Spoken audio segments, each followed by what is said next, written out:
The book of Yahudith, Judith, chapter 6. And when the tumult of men that were about the council was ceased, Holofernes, the chief captain of the army of Ashur, said unto Achior and all the Moabim before all the company of other nations, And who are you, Achior, and the hirelings of Ephraim, that you have prophesied against us as today, and have said that we should not make war with the people of Yasharel, because their Elohim will defend them?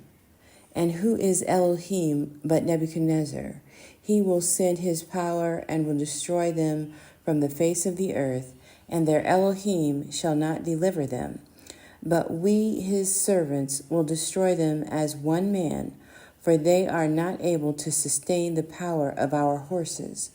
For with them we will tread them under foot, and their mountains shall be drunken with their blood, and their fields shall be filled with their dead bodies, and their footsteps shall not be able to stand before us, for they shall utterly perish, says King Nebuchadnezzar, Adonai of all the earth. For he said, None of my words shall be in vain, and you, Achior, a hireling of Ammon, which have spoken these words in the day of your iniquity, shall see my face no more from this day, until I take revenge of this nation that came out of Mitzrayim. And then shall the sword of my army and the multitude of them that serve me pass through your sides, and you shall fall among their slain. And when I return, now therefore my servants shall bring you back into the hill country, and shall set you in one of the cities of the passages, and you shall not perish till you be destroyed with them. And if you persuade yourself in your mind that they shall be taken, let not your countenance fall. I have spoken it, and none of my words shall be in vain. Then Holofernes commanded his servants that waited in his tent to take Achior and bring him to Bet-Uljah and deliver him into the hands of the children of Yasharel. So his servants took him and brought him out of the camp into the plain, and they went from the midst of the plain into the hill country, and came into the fountains that were under Bet-Uljah.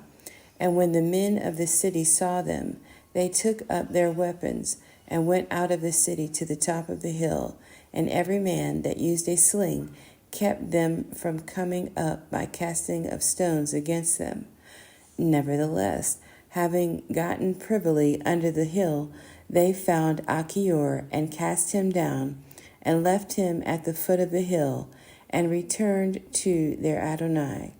But Yasharel descended from their city, and came unto him, and loosed him, and brought him to Bet-Uljah, and presented him to the governors of the city, which were in those days Uzziyahu, the son of Micah, of the tribe of Shimon, and Chabris, the son of Gothoniel, and Charmis, the son of Malchiel. And they called together all the ancients of the city, and all their youth ran together, and their women to the assembly.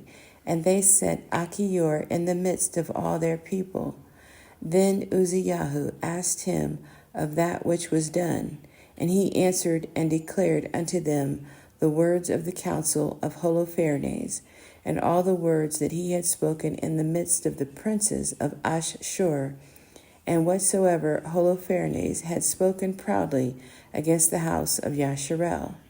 Then the people fell down and worshipped Elohim, and cried unto Elohim, saying, O Yahuwah, Elohim of heaven, behold their pride, and pity the low estate of our nation, and look upon the face of those that are sanctified unto you this day.